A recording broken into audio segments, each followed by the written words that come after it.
Chapter 6 of Persuasion, by Jane Austen. Anne had not wanted this visit to Uppercross to learn that a removal from one set of people to another, though at a distance of only 3 miles, will often include a total change of conversation, opinion, and idea. She had never been staying there before without being struck by it, or without wishing that other Elliots could have her advantage in seeing how unknown or unconsidered there were the affairs which at Kellynch Hall were treated as of such general publicity and pervading interest. And yet, with all this experience, she believed she must now submit to feel that another lesson, in the art of knowing our own nothingness beyond our own circle, was becoming necessary for her. For certainly, coming as she did, with a heart full of the subject which had been completely occupying both houses in Kellynch for many weeks, she had expected rather more curiosity and sympathy than she found in the separate but very similar remark of Mr. and Mrs. Musgrove. "So, Miss Anne, Sir Walter and your sister are gone, and what part of Bath do you think they will settle in?" And this without much waiting for an answer, or in the young lady's addition of, "I hope we shall be in Bath in the winter. But remember, papa, if we do go, we must be in a good situation. None of your Queen Squares for us." Or in the anxious supplement from Mary of, "Upon my word, I shall be pretty well off, when you are all gone away to be happy at Bath." She could only resolve to avoid such self-delusion in future, and think with heightened gratitude of the extraordinary blessing of having one such truly sympathizing friend as Lady Russell. The Mr. Musgroves had their own game to guard and to destroy, their own horses, dogs, and newspapers to engage them, and the females were fully occupied in all the other common subjects of housekeeping, neighbours, dress, dancing, and music. She acknowledged it to be very fitting that every little social commonwealth should dictate its own matters of discourse, and hoped, ere long, to become a not unworthy member of the one she was now transplanted into. With the prospect of spending at least 2 months at Uppercross, it was highly incumbent on her to clothe her imagination, her memory, and all her ideas in as much of Uppercross as possible. She had no dread of these 2 months. Mary was not so repulsive and unsisterly as Elizabeth, nor so inaccessible to all influence of hers. Neither was there anything among the other component parts of the cottage inimical to comfort. She was always on friendly terms with her brother-in-law, and in the children, who loved her nearly as well and respected her a great deal more than their mother, she had an object of interest, amusement, and wholesome exertion. Charles Musgrove was civil and agreeable. In sense and temper he was undoubtedly superior to his wife, but not of powers, or conversation, or grace to make the past, as they were connected together, at all a dangerous contemplation, though at the same time Anne could believe, with Lady Russell, that a more equal match might have greatly improved him, and that a woman of real understanding might have given more consequence to his character, and more usefulness, rationality, and elegance to his habits and pursuits. As it was, he did nothing with much zeal but sport, and his time was otherwise trifled away, without benefit from books or anything else. He had very good spirits, which never seemed much affected by his wife's occasional lowness, bore with her unreasonableness sometimes to Anne's admiration, and upon the whole, though there was very often a little disagreement, in which she had sometimes more share than she wished, being appealed to by both parties, they might pass for a happy couple. They were always perfectly agreed in the want of more money, and a strong inclination for a handsome present from his father. But here, as on most topics, he had the superiority, for while Mary thought it a great shame that such a present was not made, he always contended for his father's having many other uses for his money, and a right to spend it as he liked. As to the management of their children, his theory was much better than his wife's, and his practice not so bad.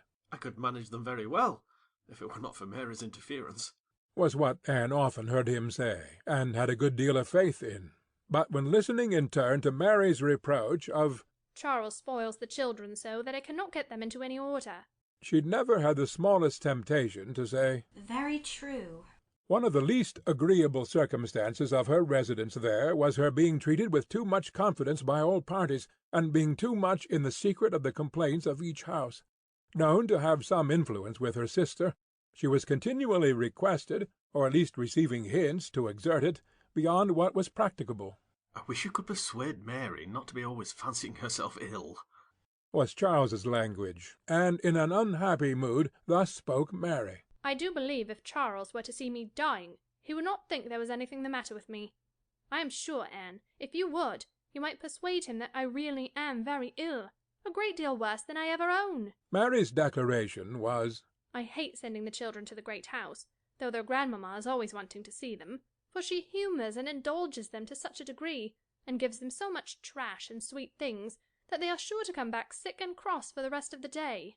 And Mrs. Musgrove took the first opportunity of being alone with Anne to say, "Oh, Miss Anne, I cannot help wishing Mrs. Charles had a little of your method with those children.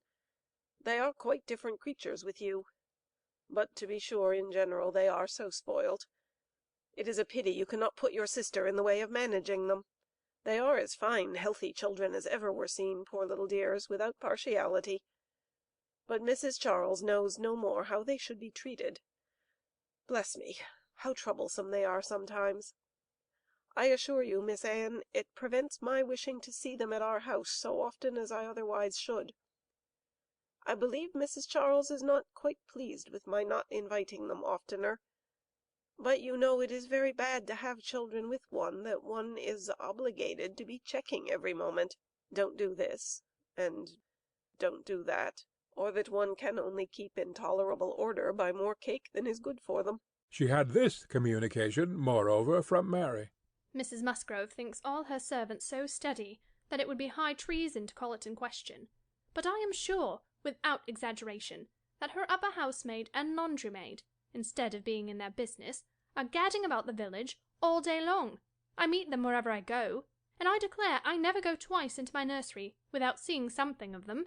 If Jemima were not the trustiest, steadiest creature in the world, it would be enough to spoil her, for she tells me they are always tempting her to take a walk with them. And on Mrs. Musgrove's side it was, I make a rule of never interfering in any of my daughter-in-law's concerns, for I know it would not do. But I shall tell you, Miss Anne, because you may be able to set things to rights, that I have no very good opinion of Mrs. Charles's nursery maid. I hear strange stories of her. She is always upon the gad. And from my own knowledge I can declare she is such a fine dressing lady that she is enough to ruin any servants she comes near. Mrs. Charles quite swears by her, I know, but I just give you this hint, that you may be upon the watch, because if you see anything amiss you need not be afraid of mentioning it. Again it was Mary's complaint that Mrs. Musgrove was very apt not to give her the precedence that she was due when they dined at the great house with other families, and she did not see any reason why she was to be considered so much at home as to lose her place. And one day, when Anne was walking with only the Musgroves, one of them, after talking of rank, people of rank, and jealousy of rank, said, I have no scruple of observing to you how nonsensical some persons are about their place, because all the world knows how easy and indifferent you are about it. But I wish everybody could give Mary a hint that it would be a great deal better if she were not so very tenacious, especially if she would not be always putting herself forward to take place of mamma. Nobody doubts her right to have precedence of mamma, but it would be more becoming in her not to be always insisting on it. It is not that mamma cares about it the least in the world, but I know it is taken notice of by many persons. How was Anne to set all these matters to rights? She could do little more than listen patiently, soften every grievance, and excuse each to the other, give them all hints of the forbearance necessary between such near neighbours, and make those hints broadest which were meant for her sister's benefit. In all respects her visit began and proceeded very well. Her own spirits improved by change of place and subject by being removed 3 miles from Kellynch. Mary's ailments lessened by having a constant companion, and their daily intercourse with the other family, since there was neither superior affection, confidence, nor employment in the cottage, to be interrupted by it, was rather an advantage. It was certainly carried nearly as far as possible, for they met every morning, and hardly ever spent an evening asunder. But she believed they should not have done so well without the sight of Mr. and Mrs. Musgrove's respectable forms in the usual places, or without the talking, laughing, and singing of their daughters. She played a great deal better than either of the Miss Musgroves, but having no voice, no knowledge of the harp, and no fond parents to sit by and fancy themselves delighted, her performance was little thought of, only out of civility, or to refresh the others, as she was well aware. She knew that when she played she was giving pleasure only to herself, but this was no new sensation. Excepting any short period of her life, she had never, since the age of 14, never since the loss of her dear mother, known the happiness of being listened to or encouraged by any just appreciation or real taste. In music she had been always used to feel alone in the world, and Mr. and Mrs. Musgrove's fond partiality for their own daughter's performance, and total indifference to any other person's, gave her much more pleasure for their sakes than mortification for her own. The party at the great house was sometimes increased by other company. The neighbourhood was not large, but the Musgroves were visited by everybody, and had more dinner-parties, and more callers, more visitors by invitation and by chance than any other family. They were more completely popular. The girls were wild for dancing, and the evenings ended, occasionally, in an unpremeditated little ball. There was a family of cousins within a walk of Uppercross, in less affluent circumstances, who depended on the Musgroves for all their pleasures. They would come at any time, and help play at anything, or dance anywhere, and Anne, very much preferring the office of musician to a more active post, played country dances to them by the hour together, a kindness which always recommended her musical powers to the notice of Mr. and Mrs. Musgrove more than anything else, and often drew this compliment. "Well done, Miss Anne. Very well done indeed." Lord bless me, how those little fingers of yours fly about! So passed the first 3 weeks. Michaelmas came, and now Anne's heart must be in Kellynch again. A beloved home made over to others, all the precious rooms and furniture, groves and prospects, beginning to own other eyes and other limbs. She could not think of much else on the 29th of September, and she had this sympathetic touch in the evening from Mary, who, on having occasion to note down the day of the month, exclaimed, "Dear me! Is this not the day the Crofts were to come to Kellynch? I am glad I did not think of it before. How low it makes me!" The Crofts took possession with true naval alertness, and were to be visited. Mary deplored the necessity for herself. Nobody knew how much she should suffer. She should put it off as long as she could, but was not easy till she had talked Charles into driving her over on an early day, and was in a very animated, comfortable state of imaginary agitation when she got back. Anne had very sincerely rejoiced in there being no means of her going. She wished, however, to see the Crofts, and was glad to be within when the visit was returned. They came. The master of the house was not at home, but the two sisters were together, and as it chanced that Mrs. Croft fell to the share of Anne, while the Admiral sat by Mary, and made himself very agreeable by his good-humoured notice of her little boys, she was well able to watch for a likeness, and, if it failed her in the features, to catch it in the voice or in the turn of sentiment and expression. Mrs. Croft, though neither tall nor fat, had a squareness, uprightness, and vigour of form which gave importance to her person. She had bright dark eyes, good teeth, and altogether an agreeable face, though her reddened and weather-beaten complexion, the consequence of her having been almost as much at sea as her husband, made her seem to have lived some years longer in the world than her real 38. Her manners were open, easy, and decided, like one who had no distrust of herself, and no doubts of what to do, without any approach to coarseness, however, or any want of good humour. Anne gave her credit, indeed, for feelings of great consideration towards herself in all that related to Kellynch, and it pleased her, especially as she had satisfied herself, in the very first half-minutes, in the instant even of introduction, that there was not the smallest symptom of any knowledge or suspicion on Mrs. Croft's side to give a bias of any sort.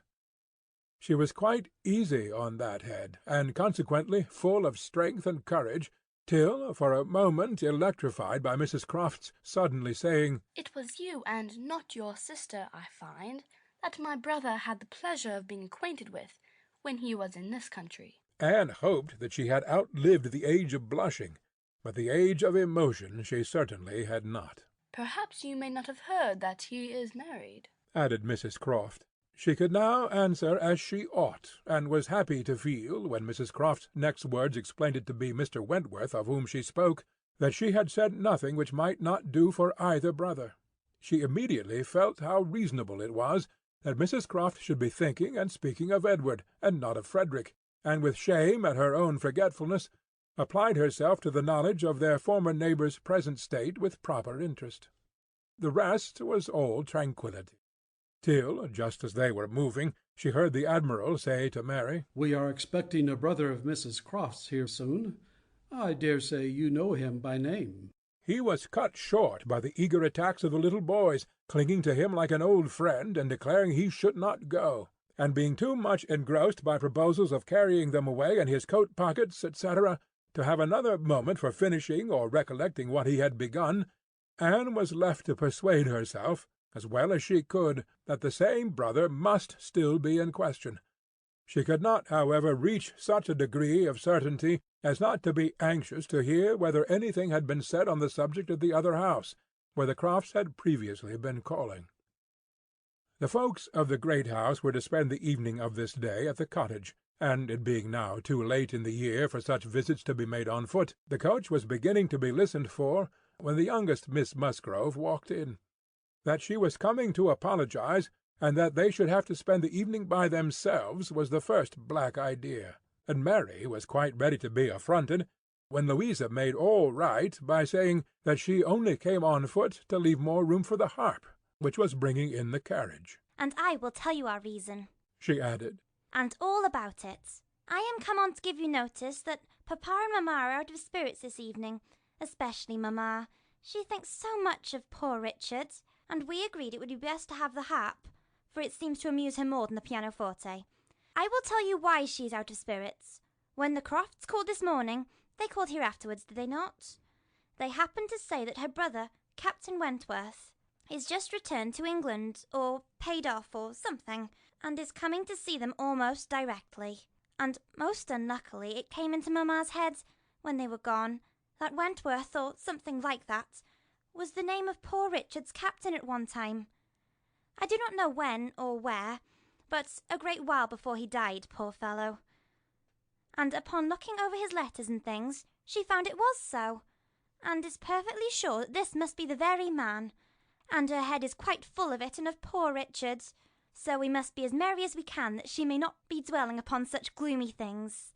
The real circumstances of this pathetic piece of family history were, that the Musgroves had had the ill fortune of a very troublesome, hopeless son, and the good fortune to lose him before he reached his 20th year, that he had been sent to sea because he was stupid and unmanageable on shore, that he had been very little cared for at any time by his family, though quite as much as he deserved, seldom heard of, and scarcely at all regretted, when the intelligence of his death abroad had worked its way to Uppercross 2 years before. He had, in fact, though his sisters were now doing all they could for him by calling him "Poor Richard," been nothing better than a thick-headed, unfeeling, unprofitable Dick Musgrove, who had never done anything to entitle himself to more than the abbreviation of his name, living or dead. He had been several years at sea, and had, in the course of those removals to which all midshipmen are liable, and especially such midshipmen as every captain wishes to get rid of, had been 6 months on board Captain Fredrick Wentworth's frigate, the Laconia, and from the Laconia he had, under the influence of his captain, written the only 2 letters which his father and mother had ever received from him during the whole of his absence, that is to say, the only 2 disinterested letters. All the rest had been mere applications for money. In each letter he had spoken well of his captain, but yet so little were they in the habit of attending to such matters, so unobservant and incurious were they as to the names of men or ships, that it had made scarcely any impression at the time, and that Mrs. Musgrove should have been suddenly struck this very day with a recollection of the name Wentworth, as connected with her son, seemed one of those extraordinary bursts of mind which do sometimes occur. She had gone to her letters, and found it all as she supposed, and the reperusal of these letters, after so long an interval, her poor son gone for ever, and all the strength of his faults forgotten, had affected her spirits exceedingly, and thrown her into greater grief for him than she had known on first hearing of his death. Mr. Musgrove was, in a lesser degree, affected likewise, and when they reached the cottage they were evidently in want, first of being listened to anew on this subject, and afterwards of all the relief which cheerful companions can give them. To hear them talking so much of Captain Wentworth, repeating his name so often, puzzling over past years, and at last ascertaining that it probably would, turn out to be the very same Captain Wentworth whom they recollected meeting once or twice after their coming back from Clifton, a very fine young man, but they could not say whether it was 7 or 8 years ago, was a new sort of trial to Anne's nerves. She found, however, that it was one to which she must inure herself. Since he actually was expected in the country, she must teach herself to be insensible on such points, and not only did it appear that he was expected, and speedily, but the Musgroves, in their warm gratitude for the kindness he had shown poor Dick, and very high respect for his character, stamped as it was by poor Dick's having been 6 months under his care, and mentioning him in strong, though not perfectly well spelt praise, as a fine dashing fellow, only too particular about the schoolmaster, were bent on introducing themselves and seeking his acquaintance as soon as they could hear of his arrival. The resolution of them doing so helped to form the comfort of their evening. End of Chapter 6 of Persuasion, by Jane Austen.